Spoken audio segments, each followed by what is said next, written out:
All right, I'm making this video because I was speaking to someone a few minutes ago, and she asked me, how do you know that you're going through an awakening? And how is it different than just being a targeted individual? Somebody asked me that because I was explaining to her the whole concept of my YouTube channel. So I want to explain to you how I found out, I realized I was going through a spiritual awakening. Okay, the very first thing I like to say is something that I spoke about a couple of years back. Okay, I knew that I wasn't going crazy because I had learned about mental illness and when it's diagnosed. Okay, not saying that you can't have a nervous breakdown or anything like that, but I didn't have a nervous breakdown. Nothing caused me to have a nervous breakdown. So I hope that explains it.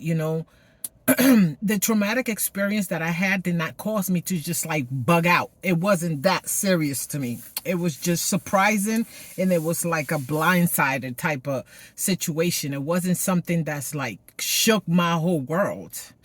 Now, a few years ago, prior to that, my brother had been murdered, and that could have had, I could have a nervous breakdown. I know it's not called a nervous breakdown anymore, but I don't care. I still say that. So now, so I knew none of that was going on. It wasn't that deep to me. Even though it was traumatizing, it wasn't that deep to have me, just lose my mind again. And although there's some people in my family that you could say she's mean and she's crazy and she's narcissistic and this and that, I knew that we didn't have this. A lot of people have really, like mental illness in their family. I don't want to name them because I don't want to offend anyone that might be watching these videos, but you know what I mean. The history of mental illness in the family. I just felt like, what is it? And I have to find out what it is. So I believe that at first I believed that there was, witchcraft, and I still believe that. Okay. Somebody put something in me. I know they were altering my perception. And now today I understand that somebody was manipulating my energy. Why was that so easy for it to be done? Because I knew nothing about spirituality. Okay, the most that I knew, it was about organized religion, and I didn't believe that stuff was true. But I never thought that one day I would find out about something else. Something. An area of spirituality that would make sense to me. I didn't even know that existed. All right, so. So when this happened to me, the very first thing that I remember experiencing was like body aches. Literally, I had a lot of headaches. So, and my money started like I had no money. And then at work, everybody started like, you could say targeting me now. Like no matter what happened at work, somebody has something to say to me, and then I had pretty much nothing to do with that. I was like one of the hardest working. They treated me like crap. So I'm like, they're jealous of me. Okay. But then I would leave that job and go to another job, and the same exact scenario would happen. The same exact situation. It would occur the same way. So that scared me a lot. So now I noticed that whenever I would leave, I'm cutting short. Okay. But I'm just telling you, whenever I left a parking lot, there was always a car that left after me. If I left the building, there was always somebody who walked behind me. And there were always people asking me personal questions, and their eyes would shine like they had the devil in them. Like I would stare at their eyes like, what am I looking at? So there were a lot of things that I was experiencing during that time that I never experienced before. So there was this, you could call it synchronicity. Everyone I met in these different locations where I work or went for some reason, some whatever business I had to do there, they would have something to say about my hair, but not different words. No matter who. One day I was coming out of my car, and this person was coming out. There were a passenger in another car that pulled up right next to me. So I pulled up, then they pulled up, and she comes out the car and goes, "Your hair looks nice." I kept hearing that over and over and over again wherever I went. "Your hair looks nice. Your hair looks nice." As if it was like a recorder. And I said, this is someone that put people up to it, because I said, I don't like compliments. I had told somebody when I moved here, I don't like compliments. And I hear when they talk about my hair. So what? There are a lot of people with nice short haircuts, this and that and the other. But yeah, mine was different, okay? It was different. It was nice. But I kept hearing those same exact words. And that really freaked me out. It wasn't until I started watching gang stalking and targeted individual videos that I started noticing like white cars, red cars, gray, black, and whatever. But then it got to a point where, no, depending on which video you was watching, they were all talking about different colors being, the color coordinating type of shit. And I'm like, okay, I dismiss that color shit, because you're not going to have me looking at every color as if it was a suspicious color. Okay? They were talking about the black cars, the white cars, gray cars, and red cars where that's what perps drive. I drove a black car at the time, and then I bought another black car. And then I went into this website because there was this guy, talking about, I guess, debunking a lot of things that some target individuals talked about. And one of the things that he said was that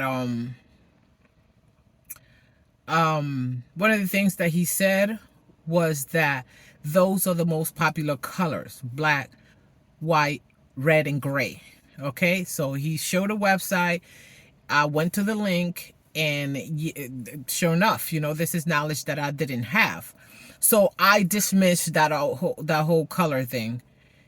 And then from that point on, if things that I was noticing that wasn't making sense, I stopped calling myself a targeted individual. You're still a targeted individual, but you're not a victim. That's what I kept saying to myself, right? And that's the mindset that I want you guys to know. You're not a victim.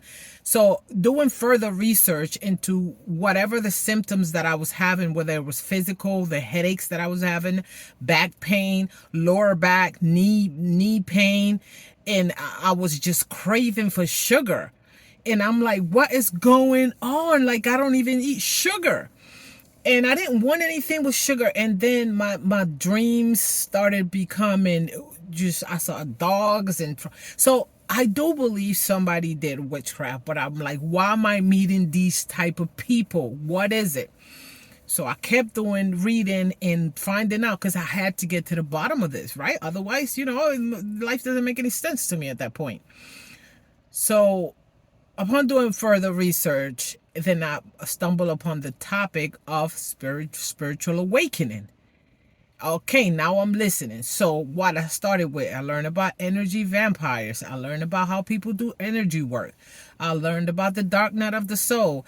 And I learned about, being esoteric and exoteric and religion. I learned about all that, and that made sense because that was me. Okay, I wasn't a whistleblower like some targeted individuals say they are. I wasn't messing with anybody that was a big person in the community that I know of, I was, however, running into a lot of people that had like some form of narcissism, in their character. But still the question was left, why was I meeting so many of them? What was up with me? Like, why am I a magnet to these, why am I attracting these people? So that I had to find out, okay? So then I started reading about, I already started reading about mental illness. I already knew about that. Now I want to know what attract narcissists. And I went in further into that for a long time, okay? So I had that down pat. So I knew that there was something within me that was causing these things to these people to be attracted to me, to come my way, to stick around. I knew it was something that I was doing. Okay, so again, I'm explaining to you spiritual awakening because everything that I'm explaining to you that I was going through, I was waking up to these facts. Okay, I was waking up to these facts. So now I might have met one or two people and made I had another hole in my way of treating people. Let's say, for example, maybe I was too nurturing and I didn't have to be. Maybe I was pleasing some of them because I didn't want to hurt their feelings. So I had to plug these little holes that I had because I've never been a pushover. But I do remember growing up saying, don't say that because you don't want to hurt their feelings. So I was the type of person that wouldn't say certain things because I don't want to hurt someone's feeling, even though they would tell me whatever they want to say to me. You understand? It's not that I never said F you, but I never said F you when I was mad. It was always like joking around. So if I didn't want to give you a ride, I would say, damn, I don't know how to, whatever. But I wouldn't say, no, I'm sorry, I'm not going that way. You know, there were things about my personality that was pretty much nurturing to these people. I was babying them. And you know, all of you who do know about people with narcissistic characteristics, the way they are is that if you let them get away with some, because you know they really are adults with the emotional capacity of children, right? Emotional capacity, okay, which means they can still learn like you, they can still work like you get, but their emotional capacity is of a child. So, for example, you know, I'll go all the way out of my way. They probably think that's stupid and they wouldn't do it, but they'll take that ride. So next day they'll ask me for something else, or maybe ask me for a ride every day and not give me any gas money. You see what I'm saying? And in my mind, I'm thinking, she should have some respect for herself and offer me gas money. But no, I should care about myself. You know, I should care about myself more and say, you know, that's kind of far. You should, at this point, you know, I should ask for gas money. So what it did, my awakening was waking me up to things, the weaknesses that I had and that I had to strengthen. And what I did was become that bitch. Okay. And I noticed, like, I'm still kind, I'm still sweet, I'm still listening, I'm still forgiving, I'm still the empath, I still care, but I care about the right things and the right people. And if I don't like it, I say no. And I thought that myself going through this awakening. So this is why so many people was taking advantage of me without me thinking they're taking advantage of me, because I know I'm tough. I'm no pushover. But see, there are things about you that in your childhood you were molded to be that person. Okay, and you don't know that in today's society people don't operate that way. So people are not operating in that manner. So you have to switch up and you have to be able to flow with the rest of society. You know, because I never put anybody out and say, can you give me a ride anywhere? And they're like far away from me. So I wouldn't do it. Why? Because I don't want to put you know, I don't, in my mind, it's like, yo, I came out here, so I got to find my way home. Let me call my family or my closest friends. I wouldn't ask my coworkers to drive me home. Like, that wouldn't be a thing that I do. Like, that, maybe it was pride, okay? But that's not a thing. I'm not needy like that. And these needy people, you think you're helping them, but what they're doing is taking advantage. So one day it's this, tomorrow they act like they your best friend. So now it was even more uncomfortable for me to push them away because I didn't want to hurt their feelings, because now I'm getting to know them, and you know they're always wearing a mask. So they cater to your insecurities and to your weaknesses, okay? So if you are, you know, Captain Save-A-Ho, for example, right? If you're that person, they're going to act like they are damsel in distress if it's a woman. Or a guy be like, yo, man, my shit is fucked up. You know, I'm going to fix my shit up. But, you know, always give you that song and dance so you feel like you're helping him or saving him. But in your mind, you really don't want to. Another thing, we were nearing the age of Aquarius. So it was not like it turned into the age of Aquarius and all of a sudden these things started to happen. No, it started to happen way before that. And if you do any research on the age of Aquarius, you're gonna see that the the energies were shifting years ago. And you know, whatever. I don't want to get into that, but I want to explain to you what I was waking up to what my soul was waking up to, what my spirit was waking up to. That's why you go through a spiritual awakening. And the reason why you see, you feel gangster is because we are in spiritual times. So you don't know that the energy that you are, spreading around, just just your presence. If you don't know yourself and you don't know your weaknesses, you don't know your strength, you don't know your good, your bad, you don't know your power, then there are other energies around you, people, let's call them people, but energies around you and other spirits they're gonna know your value.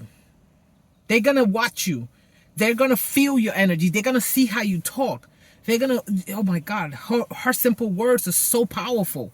Her presence is so powerful. Look at how everybody's looking at her. And you, if you were traumatized as a child or made to believe that you were less than, you're not gonna see it. So you go through a spiritual awakening because you need a new set of eyes. And that's exactly what I felt when it was all said and done and I started to understand things. See, because now I understand it. So now I'm working on myself. I went to a job interview after 2.5 years of not working because I didn't want to keep going through that horrible experience. So I became a hermit for like 2.5 years, just the closest people to me saw me on a regular basis. So I went out and I made an appointment for an interview for a job. And I didn't care. Now I don't care. Now I'm not like, I hope I get the job. Oh, I hope I do good at the interview. No, I am interviewing them as well because I want to know if I want to work with them or for them as well. So now I knew my power. So little by little, after you go through that dark night of the soul and the toughest part of the spiritual awakening, after that, you're just now you're seeing if you've learned your lessons. Now the universe is saying, let me see if she's learned her lessons. So I'm going to put these type of people back in her life. Maybe not the same gender, maybe not the same age, maybe not the same faces, not the same approach. But let's see if she's learned her lesson or he's learned his lesson. And if you haven't, you're going to experience a little bit of it, which is going to remind you, remember the last time you felt like this? And that's what our spiritual awakening is. You wake up to the things in you that you had to fix. All right, that who knows, life broke within you, and now you have to fix it. That sucks, right? You didn't even break it, and you got to fix it. A lot of it also has to do with generational karma, right? Things that you didn't have anything to do with, but long story, right? You get the point. Things that you have to clear in your bloodline, or you have to cleanse from in your bloodline, that were created by those who came before you in a past life or whatever before you. You're not like, it's not like it's your responsibility to clean up what everybody did in your family. That's not exactly how it is. But you kind of like set the tone for the next generations. Like you go through this so that those under you, your bloodline, those don't have to go through that. Maybe your grandchildren, maybe your children, maybe your children's children, like that, don't have to go through that because you already clear that part out. But it's spiritual awakening is mostly for you. There were things, you're a good person, you're a good spirit, you're a good soul, you've been doing good, and people been doing you dirty. So now it's your time to shine. And everyone who took advantage of you, the anointed one, the chosen one, the one who felt like a victim for so long, now those people are going to get their karma, and it has nothing to do with you. Okay? Hey, it's a whole thing, and I can continue in this video if you want to hear me, but I guess you let me know if you want to hear more, because I got a lot to say. But now I know that more than being just a targeted individual, I am a chosen one, okay? I am a light being, right? And a lot of people, it's like, so what if you are chosen? Well, what does that mean? If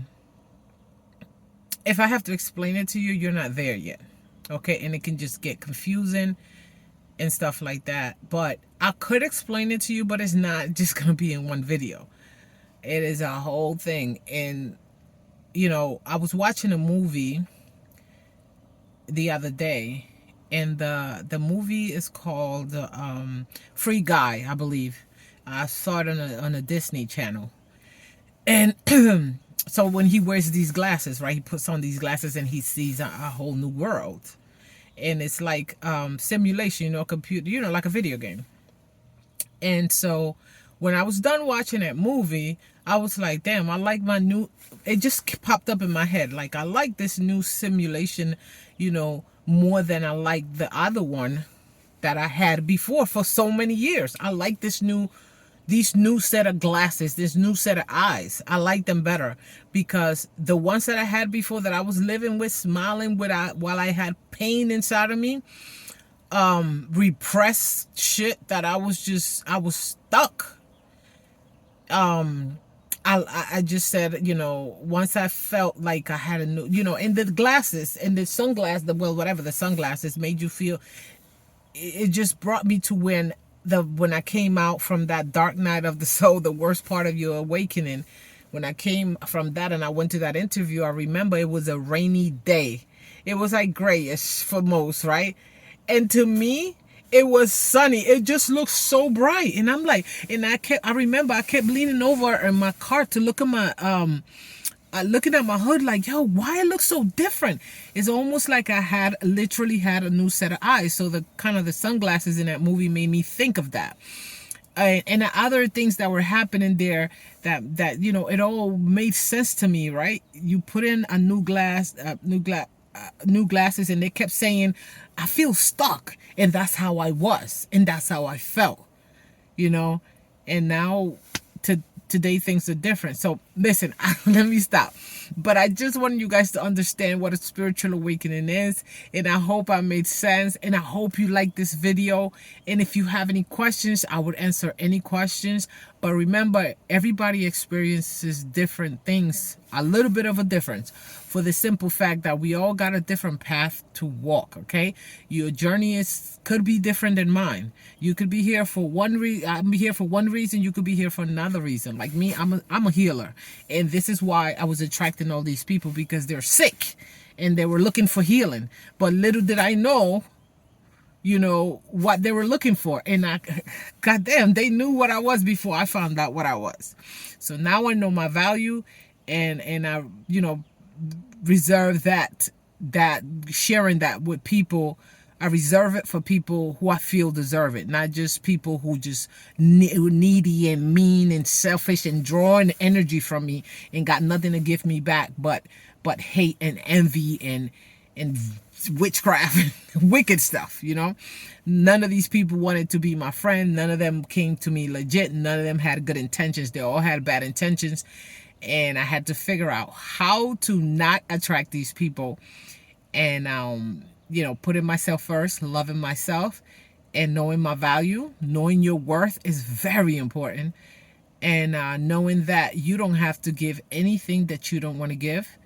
And from that point on, I started, my thoughts became healthier, because I knew that I had the power to make either horrible things happen for me or good things happen for me. So I had to make a choice. So my mindset, my perspective and things in life and everything changed drastically. It went from one end of the spectrum to the other one. And that's who I am today. All right, listen, I hope you liked the video, okay? Share the video, comment, and join the group. Be part of this channel, be a subscriber, and hit that notification bell so that you'll be notified next time I make a video. All right, thank you for listening. Talk to you in the next one. Bye.